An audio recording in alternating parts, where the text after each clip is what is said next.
Nibyo reka mbasuze kandi mbahe ikaze mbifurize kugubwa neza uyu mugoroba wa tariki 13 z'ukwezi kwa gatanu umwaka wa 2026. Turagarutse nanone kuri inshuro aho ngiye kubabwira biri kuvugwa mu mujyi wa Goma, ngiye kubabwira biri kuvugwa Bunagana ndetse n'amakuru akomeye cyane yamaze kujya ahagaragara ku bijyanye n'irahira rya Perezida Yoweri Kaguta Museveni ugiye kumara imyaka 40 ayobora iki gihugu cya Uganda, aho mu by'ukuri mu makuru yamenyekanye avuga ko agiye kuba yayobora indi myaka iraza kuba 5, hanyuma yose hamwe ikaba igiye kuba 45 mu gihe nta gihindutse cyangwa se adakomeje kuyobora nyuma y'iyo manda yazaba ayoboye imyaka 45. Turabigarukaho nabyo, ariko tugiye komoza ku bijyanye n'amakuru amaze kumenyekana. Ni inkuru yihutirwa cyane ingezeho ivuga yuko muri Kivu y'Amajyepfo aho bita Ruzizi, ngira ngo mumaze iminsi mwumva amakuru ahavugwa, aho Amerika yari yashyizeho igitutu inyeshyamba ko zigomba kuvayo. Bimwe bavuga rero ngo amatwi arimo urupfu ntiyumva. Hari abarwanyi ba FC23 bari banze kuhava, ariko amakuru angezeho aravuga yuko mu by'ukuri ibibaye kuri aba barwanyi ntabwo ari byiza, ntabwo ari byiza rwose yabe nabusa, kubera yuko Wazalendo, ngira murabizi iyo Wazalendo bagufashe biravuga ko ikipe idasanzwe iyobowe na Wazalendo ndetse harimo n'abasirikare ba leta ya Congo FARDC, mu by'ukuri ngo babashije kuba bagira batya binjira hano rero, hanyuma barasaba bamwe mu barwanya ba FC23 bari basigaye muri utwo duce. Nk'uko amakuru avuga rero ibi bibaye muri uyu mugoroba. Hari amakuru rero ari kuvuga ko nanone hari ingendo zidasanzwe n'ubundi zari zikomeje kugaragara muri iki kibaya cya Ruzizi, aho bivuga ko hari imitwe y'abasirikare yarimo yerekeza mu misozi miremire ya Hopuretu, ariko biravuga ko iri tsinda ryaje gutangirwa batabashije kugerayo, ndetse igisirikare cya leta ya Congo FARDC bakaba bavuze yuko mu by'ukuri hadakwiye kuba kwizera abari kuvuga ko izi nyeshyamba za FC23 ubwo zaba zerekeje mu bice by'imbere, ibishobora no gutera ubwoba bamwe mu baturage cyangwa se no gutuma morale itakara ku rugamba. Ibyo rero ntabwo byigeze bibaho. Igisirikare cya leta ya Congo FARDC kikaba cyahise gihakana ayo makuru, kivuga ko mu by'ukuri atari byo bitigeze bigenda gutyo, ahubwo bakomeje kwitwara neza ku mirongo y'urugamba. Kapiteni Sylvain Bijano, umuvugizi w'akarere ka 33, yemeje ko FARDC mu by'ukuri ibyo bitero bya M23 biburijemo, ndetse nk'uko amakuru aturuka mu baturage bari muri ibyo bice bitangaza ngo abasirikare benshi ba M23 bavuye muri iki kibaya cya Ruzizi bigabanyijemo amatsinda abiri. Nk'uko bivugwa, itsinda rya mbere ngo ryagaragaye ku musozi wa Rurambo rikomeza ryerekeza mu misozi miremire ya Uvira na Mwenga. Itsinda rindi rya kabiri rikaba bivugwa ko ryanyuze ku muhanda werekeza Kaziba. Abandi rero bahasigaye nibo bahuye n'uruva gusenya, kubera yuko amakuru aravuga ko hari abakomeretse babasha guhunga, ariko abo bitagendekeye gutyo mu by'ukuri ngo bakaba bahasize ubuzima. Abaturage batuye mu nkengero za Kaziba nabo bavuga ko babonye umubare munini w'abasirikare binjira muri ako gace. Bamwe muri bo bakaba bakomeje urugendo berekeza mu misozi miremire ya Mwenga ndetse na Uvira. Hari abasesenguzi bavuga ko ngo izi ngendo zishobora kuba ari uburyo bwo kwisuganya no guhindura aho ingabo ziri gukorera, mu gihe benshi bakomeje guhanga amaso ibikorwa biri kubera mu kibaya cya Ruzizi. Hari kwibazwa niba intego yabo yo gukomeza yo gukaza ibikorwa bya gisirikare ku muhanda n'uduce twa Mwenga, Bunyakiri ndetse na Warikare Kisangani bikomeje. Iki kibazo gikomeje guteza impaka n'ibitekerezo byinshi mu baturage no mu bakurikiranira hafi ibera muri aka karere. Bamwe mu basesenguzi bo muri aka gace bavuga ko kongera kwigarurira umujyi wa Bukavu byaba ari ingenzi cyane kugira ngo hafungurwe inzira zikoreshwa mu kugeza ibikoresho n'imfashanyo ku ngabo, ndetse no gukoma imbere icyaha icyo ari cyo cyose cyashaka gukomeza kwinjira imbere mu gihugu. Ni amakuru rero, namwe mu makuru akomeje kuba yajya ahagaragara cyangwa se bimwe mu bikomeje kuba bizamenyekana hano muri Kivu y'Amajyepfo. Ngira ngo murabizi ko Leta Zunze Ubumwe za Amerika zari zatangaje yuko izi nyeshyamba zigomba guhita ziva muri ibyo bice, ariko urumva ko hamwe bagerageje kugaragaza ko bari kubyubahiriza, ariko ahandi bagaragaza ko barimo kutabyubahiriza, ibikomeje gutera ibibazo bikomeye cyane. Bamwe muri bo nyine banze kuba bakubaha izo nshingano. Biravuga yuko kuri ubu ngubu kandi nanone n'amakuru avuga ko aho bita Kamanyura inyeshyamba za FC23 mu by'ukuri zakomeje kugaragazayo imyitwarire idasanzwe. Abi benshi bavuga bati ese ni iki cyaba kiri kujya mbere Kamanyura, ni iki cyaba kirimo gutegurwa Kamanyura, ko biri kugaragara ko bitoroshye. Nyamara iyi Kamanyura ngo iri kwifashishwa n'abarwanyi ba FC23 mu gutegura ibitero byo kwerekeza muri bice bya Uvira, ariko nanone abandi bakavuga bati M23 kwigusubira inyuma yavuye za Sangi ikabigeze Ruvungi Kigali byaba bimeze bite. Ni amayobera akomeye cyane ari hano muri Kivu y'Amajyepfo kuri iyi mirwano ikomeje kugenda ihabera. Gusa biravuga ko Kamanyura abenshi mu barwanyi ba FC23 batangiye kugenda basohoka muri aka gace, ndetse ku isaha y'isa 12 bikaba bivugwa ko bagaragayeho bita Ngomo ariho bageze barimo gusohokamo ku bwinshi. Rero ni amakuru nayo ari kugenda amenyekana, ni byinshi rero mu by'ukuri, ariko munyemerere kabisa dukomeze n'aya makuru avugwa mu mujyi wa Bukavu ndetse n'ahandi, kubera ko tubafitiye byinshi tuba twabateguriye. Majyepfo ntabwo ariko bimeze rero, AFC/M23 ngiye kugaragaza ko idashobora kurekura Bunagana byoroshye hakurikijwe rero biri gutegurwa na Kinshasa ndetse n'uruhande rwa Uganda. Bica amarenge yuko Bunagana ashobora kubera imirwano ikomeye cyane mu minsi ya vuba cyangwa se mu minsi iri imbere hashobora kuba habera imirwano idasanzwe. Ibyo byose ngiye kuba nabigarukaho, ibyo byose ngiye kuba nabiva imuzi n'umuzingo, mw'abantu mwe nkubwire uko bizifashe cyangwa se nkubwire uko bihagaze akantu ku kandi, uko bimeze akantu ku kandi. Ikindi rero nsuza abantu mudukurikirana kuri Region Info, tubana umunsi ku wundi, mwese kabisa abamaze kugera ngaha, abataramuba muri groupe ya Songa Mbere namwe mbasuza cyane, ndetse abakunzi ba Shem Official namwe mwatirani hanga kabisa namwe mbasuza cyane. Mwese tubana mu by'ukuri umunsi kundi cyangwa se muri urugendo rw'amakuru n'ibiganiro. Niba bamaze kugera ngaho uri umutaramo cyangwa se uri umutara mu kazi, uri umunwanyi nawe rwose nguhaye ikaze. Hari abajya batubwira ngo ni timu ngo Russia Nyanza ibintu bimeze nk'ibyo, namwe rero ndabasuje cyane. By'umwihariko ariko abakunzi b'amakuru namwe mbahaye ikaze. Twinjiye rero muri aya makuru akomeye cyane, munyemerere mpere kuri dosi ikomeye cyane Bukavu abariho mpera, kubera yuko na makuru mbona ari kwihutirwa cyane.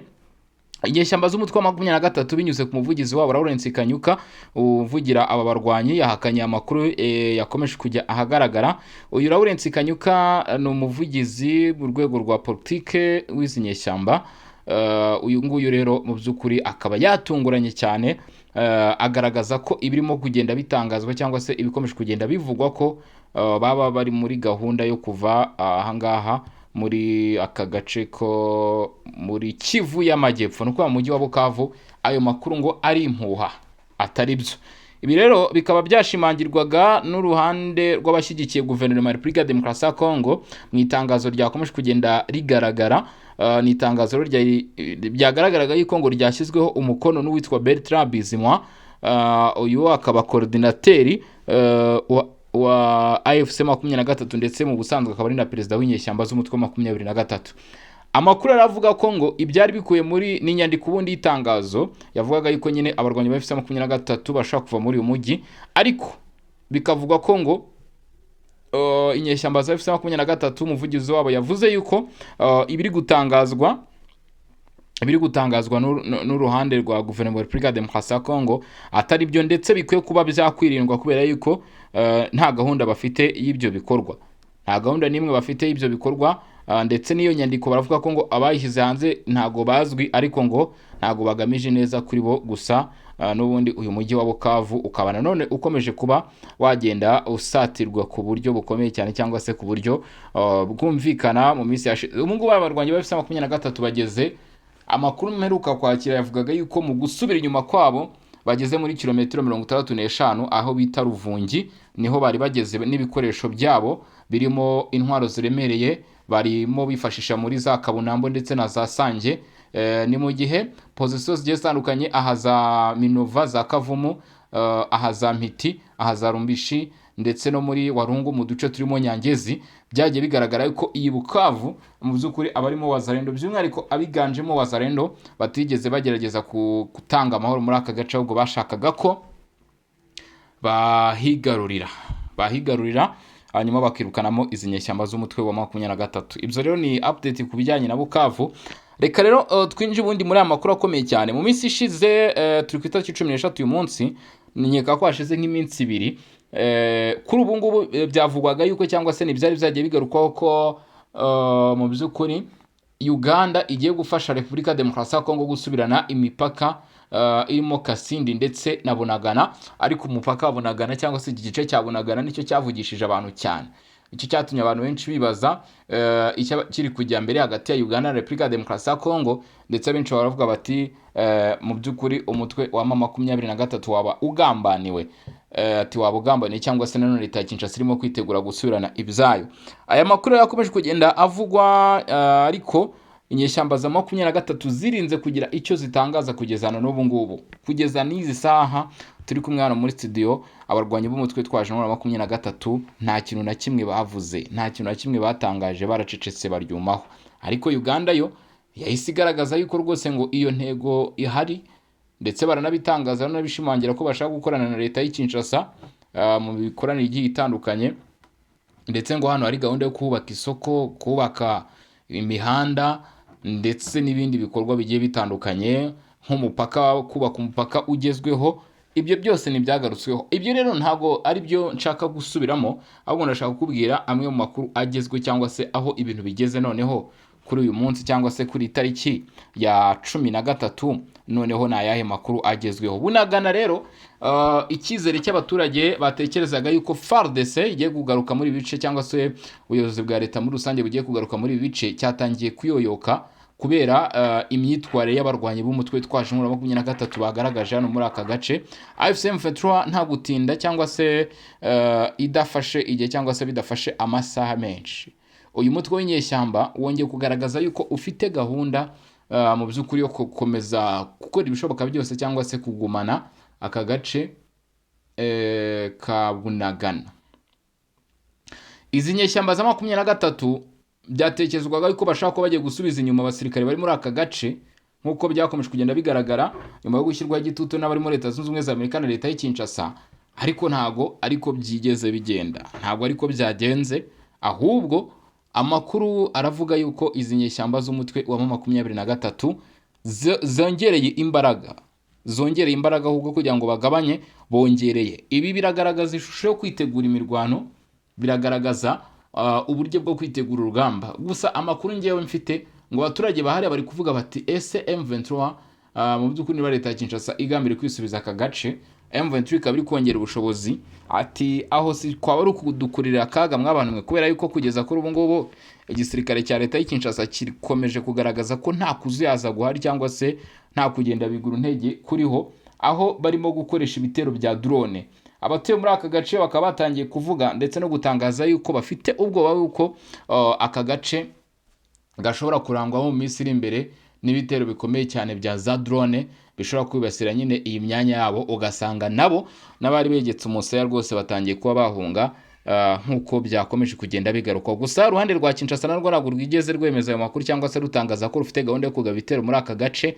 Gusa dukurikije uko ibintu bimeze cyangwa se kiri kujya mbere, byanze bikunze ahangaha muri aka gace hagomba kuba hari gutegurwa ikintu kidasanzwe, cyangwa se bishoboka ko hagiye kuzaba ikintu kidasanzwe byanze bikunze mu by'ukuri. Gusa hatanzwe rero amezi 3, Frobert Anzurini, Tracy Kayikwamba ndetse n'abandi bayobozi bagiye batandukanye Odongo wa Uganda batanze amezi 3 mu biganiro bagiranye, baravuga bati igihe kigera ku minsi 90 nibwo aya masezerano mu by'ukuri hazaba hatangiye icyo bita implementation yayo cyangwa se ishyirwa mu bikorwa ryayo.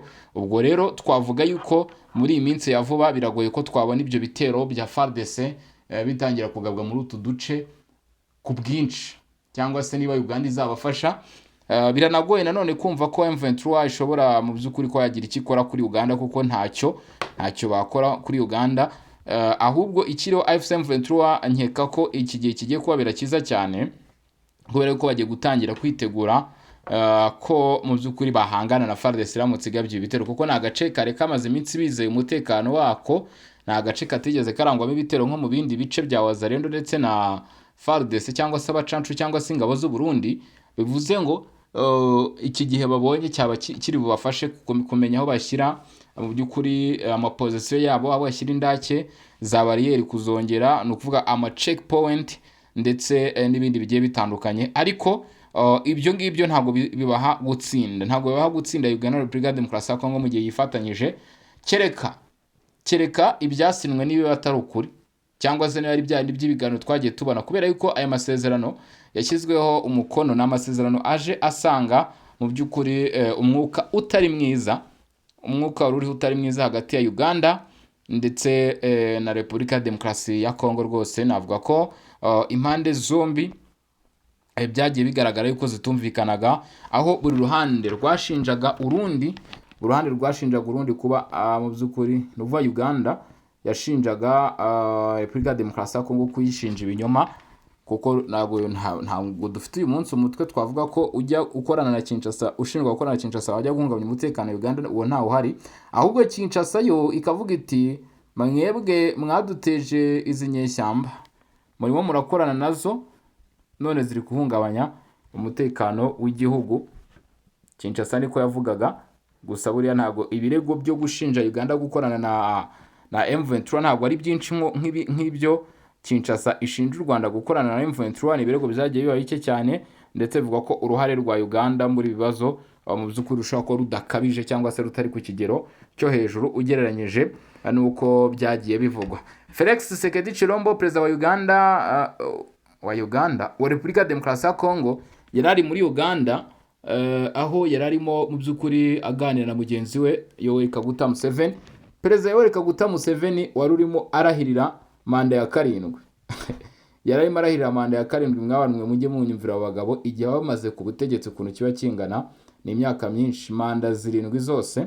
Uyu mugabo Yoweri Kaguta Museveni ubwo arimo arahirira manda ya 7, abenshi batangiye kumwibutsa ko yigeze kuvuga rwose ku kibazo Afurika ifite kirimo n'abategetsi batinda ku butegetsi, ariko abandi baravuga bati mu by'ukuri nyine ni ibivugwa n'abategetsi, ariko ugasanga nyine ntabwo babyubahiriza nk'uko byakomeje kugenda bivugwa cyangwa se bigaragara. Perezida Museveni rero yarahiriye manda ya 7. Ndagira ngo tugaruke by'umwihariko wenda reka tugaruke ku byo yavugiye muri uyu muhango w'irahira rye.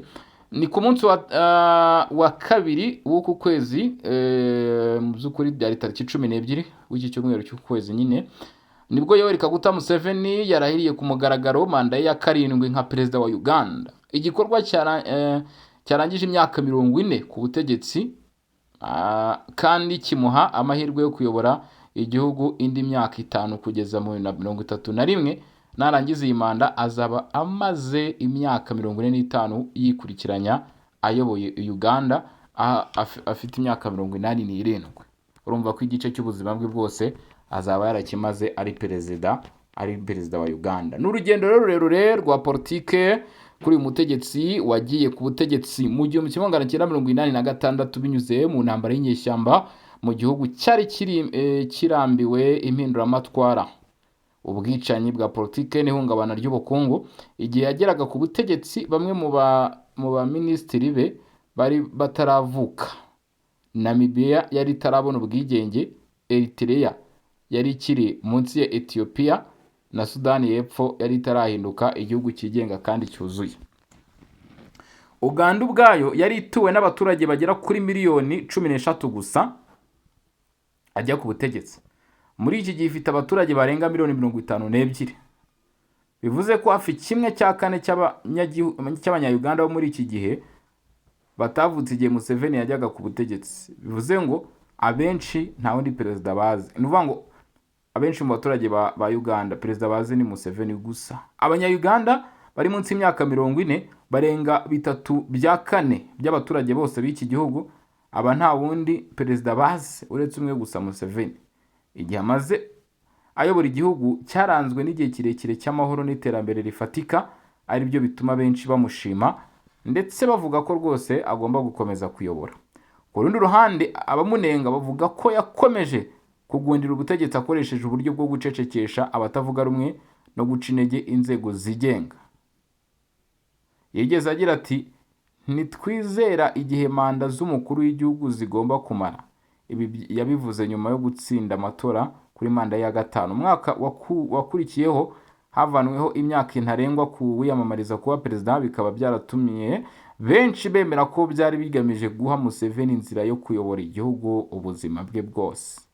Bamwita Yoweri Kaguta Museveni, umwe mu bagabo rwose bamaze igihe ku butegetsi hano muri Afurika, nk'uko ubyumva. Akaba afunitse imyaka 40, yujuje imyaka 40 ari perezida w'iki gihugu, ndetse akaba mu by'ukuri agiye kuyobora indi myaka 5 Imana mu gihe izaba ikimutije ubuzima, azarangiza iyi manda yarahiriye amaze kuyobora imyaka igera kuri 45 yose igihugu cya Uganda. Ngaya nguko rero ngibyo iby'umutegetsi wa Uganda mu by'ukuri, cyangwa se ni bimwe bigenda n'ubundi biranga abategetsi bo muri Afurika, byagiye bikunda kugaragara cyane ku bayobozi hano muri Afurika.